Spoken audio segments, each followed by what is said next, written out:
Hello and welcome to my podcast. My name is Oluwadara and today I'm going to be talking about success. So I understand that everybody wants to be successful, but then success means many things to many people. I know that there's a general perception of what it means to be a successful person, but then I kind of like to question things. For example, when I was growing up, I finished university at the age of 21, and before then my calendar was okay. I'm done with university, undergraduate education by 21. I go for youth service 22, 23 I get married. By the age of 30 I already have 3 children.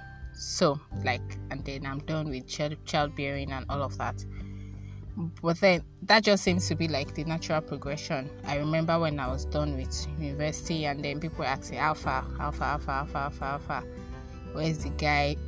When are you getting married? And things like that. I'm like, is that supposed to be like the natural progression? And then, of course, that didn't happen. You then need to now question, okay, if that didn't happen, does that mean that I'm now a failure or many other things? But then I've come to realize in life that success is actually it's not fine. There's a part of people saying, okay, maybe at the end of your life you determine whether your life is a success or not, or at particular stages in life you begin to measure. Maybe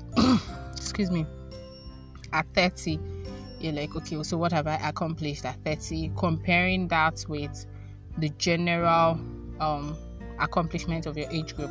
Say somebody at 30, the general thing is, they have their own houses, they have their own cars, they're married with kids and all. Then you compare your life with what is generally obtainable, and then people seem to be like, I thought she was going to be a successful person because she was very intelligent in school.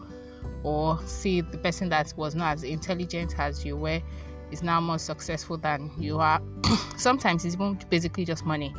Say, this person has more connections, this person is richer, and then it seems as though many people begin to question their own lives. It also gives rise to wanting to, you can decide that, okay, you know what, I'm going to portray myself as a very successful person. So of course, we understand that life on Instagram or social media life is not life as we know it. So somebody can be very successful according to the social media platforms, but then when you get to interact with the person is actually not as successful, quote and unquote. So you can decide that, you know what, I'm just going to portray myself as being successful, as being happy. Maybe the person is single and not necessarily happy with their single status, or single and desperate, but then you want to portray your life as, I'm single, I'm happy, I don't need a man.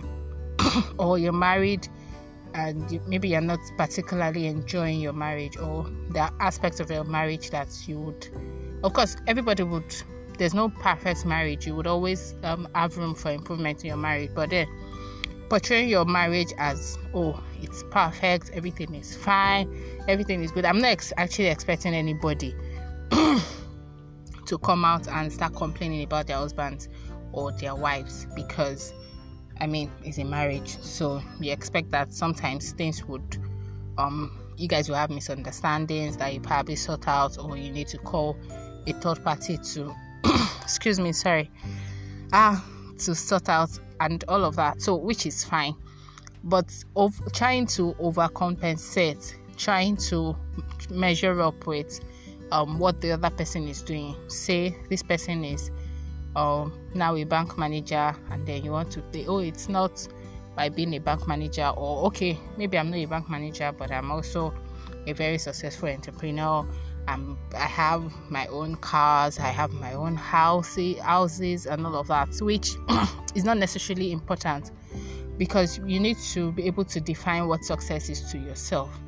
For some people, success is having a lot of money. For some people, it's oh, I'm able to preach the gospel of Christ to as many people as I encounter. So you need to be able to define what success is to you, because if you don't define what success is to you, or what's your life purpose, because success has to, I feel like success is specific. It's specific. Now, I'm not saying that you shouldn't have ambitions. Of course, please do have ambitions, but success has to be specific to your life. So what's your life purpose? What's your life mission? What's the vision for your life?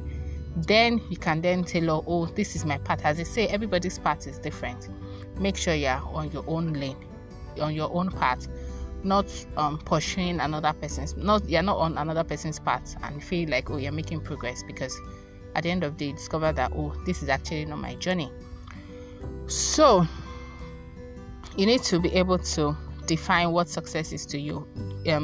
That is success in terms of your life's purpose. So once you know your purpose on earth, or you know what your life is supposed to accomplish, then you can gauge whether you're in the right direction or not. And then there's a part of, okay, people wanting to succeed. So you hear stories of it's a I don't know, but okay, so I'm going to talk about it in two parts. So there's a part of, or you hear stories where they say maybe the lady broke up with the guy because he was poor, and people are like, if she's not with you when you're poor, it means that she's a gold digger. Or some people feel like, oh, just leave her, she probably will suffer later in life, or things like that. Or some people they're dating guys that are not necessarily very wealthy, or they have some financial challenges at the moment, and then some people tend to say, you know what, stay with him, you guys should build together, because tomorrow it can be very rich, can be very successful. Sometimes they use the story of acrimony and all of that, but I'm not. So I swing both ways, in the sense that I ask, okay, you know, they say do not marry a person for potential. Look at what the person is doing now.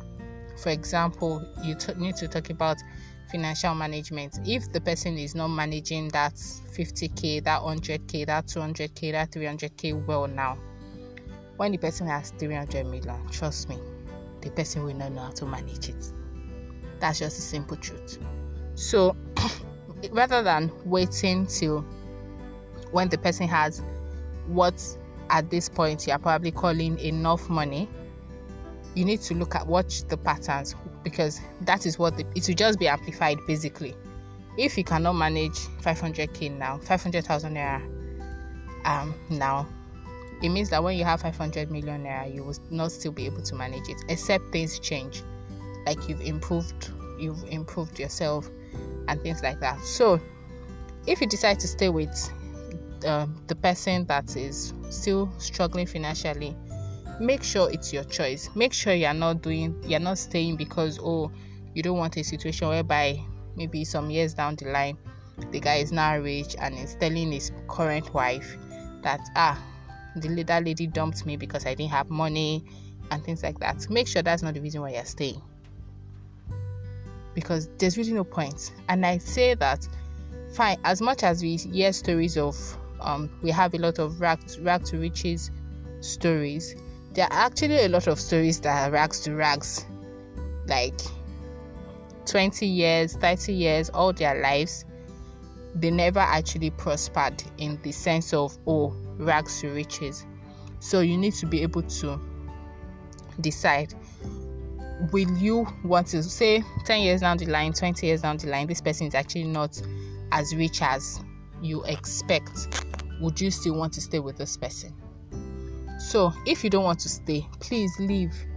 It doesn't mean that the person will not have a good marriage if the person chooses right. It doesn't mean that you will not have a good marriage if you choose right too. So I'm not of the opinion that, oh, because you broke up with me, you're not going to have a good marriage. You both will have good marriages, hopefully.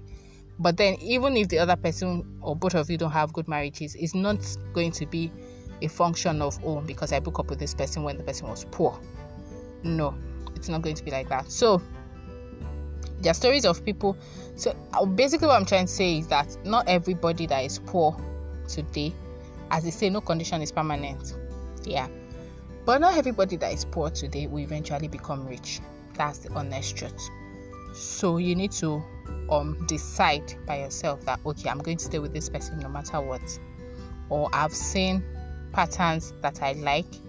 For example, if somebody has 500,000 naira and the person cannot spare you, maybe borrow 5,000 naira. My sister, yeah, on a very, very long thing, like very, very long thing. You should have your own money. Oh, I'm not saying you shouldn't have your own money. Please, please, please, please, and please have your own money. Make sure you are working, because I'm sure you will not want to have children that will become liabilities. Please make sure you are working, and you are also making progress according to your purpose. But don't let somebody come and be dribbling you and say, because you have your own money, we're supposed to do this, all of that. So please, please, please, and please determine, okay, you want to marry for not for the person's money. The person can be rich, the person can be maybe not so rich at that time, but make sure that it's not just for the money. It's not just the fact that, oh, this person is comfortable and this person can take care of me. Make sure you watch the patterns. I think I've even diverted from what I was saying earlier in terms of success. So I'm going back now to success. Make sure you determine what success is to you. Define what it is to you, so that you don't see stories of, of course, the media is can be very saturated. You see this, and everybody's ailing this person, and this person feels like, you know what, if only. But the truth of the matter is that if you've defined what success is to you, you will be at peace. You will be comfortable where you are. The truth of the matter is that as much as everybody wants to be that person, well, let me not say everybody, as much as a lot of people want to be that person that the society respects and all, and you probably feel, you know what, if I was the president of the country, I would have the final say. For example, Nigeria currently, let's say we have 170 million people. Let's just say approximately 170 million people. And we have, each presidential tenure is 4 years. Let's assume that one person would live for 100 years. It means that you would have that circle for only 20 years. It means that in a 100-year period, only 20 people can become president out of a population of, let's just take one quarter, let's say 50 million population. It means that's a very minute fraction, right? It means that you may not get to that point where you have the final say on maybe particular matters where it's like everybody's looking up to you. But if you're able to define success by yourself, what success means to you, you won't be intimidated with what other people are doing. So you will not be consumed with jealousy, you will not be consumed with envy. You'll be genuinely happy for others that, oh, I'm happy you found your path and you're making progress, you're enjoying your path. I'm also enjoying my path. See, due to the matter, people will talk. People will say, oh, I prefer this person to this person. It's normal. It's now for you not to make the mistake of comparing your life with another person's life, because for your life, you can see everything that is going on. The other person's life, you cannot see everything that is going on. It's the parts the person allows you to see, or you look closely to see, that you would see. So you cannot, of course, we can be very critical of ourselves and really, really drill ourselves, talk to ourselves, we judge ourselves. If only I was this, if only I had done this, and so many other episodes. But it is important that, I'm just going to leave you with this note, it's important you don't compare yourself with other people. even if you're in a circle of people where they are constantly comparing you with others, make sure you always, if you're not able to tell them, it's important you tell them, you know what, don't compare me with any other person, I am me. But if you're in a position where you cannot compare, you cannot stop that emotional harassment, make sure that you don't allow it get to you. So you talk to yourself, you have your own affirmations, telling yourself, basically countering what the other person is saying or the other people are saying, so that your mind is not filled with their own words, so your mind can hear you. Your mind is literally speaking out or processing the information that you personally are giving it, so that you live a fulfilled life. Because it's not just, life is not as much as life is not straightforward, it's also important for us to enjoy life. What you define as enjoyment, it differs. To everybody, it differs. For some people, crying in a Ferrari is enjoyment. For some people, not having to share the tear is enjoyment, whether I'm living in the farm or I'm living in the city. For some people, they enjoy living in the farm. Some people enjoy living in the city. Some people enjoy touring the world, traveling around the world, maybe on a ship. Some people are like, what's that? No, that is not for me. I'd rather stay in a desert. So it's up to each person his own. Decide what's important to you and then follow that path. So I'm going to stop here. I just remember that there was a part I was supposed to talk about on success, so I probably will continue that in the next podcast. Thank you so much for listening. Please remember please share this podcast. You can email it to your friends. You can share the links to your friends. You can put it on your social media platforms. We have a lot of distribution channels, so I'm sure it will get to a platform that you probably listen to regularly. Thank you. Stay safe. Have a wonderful day.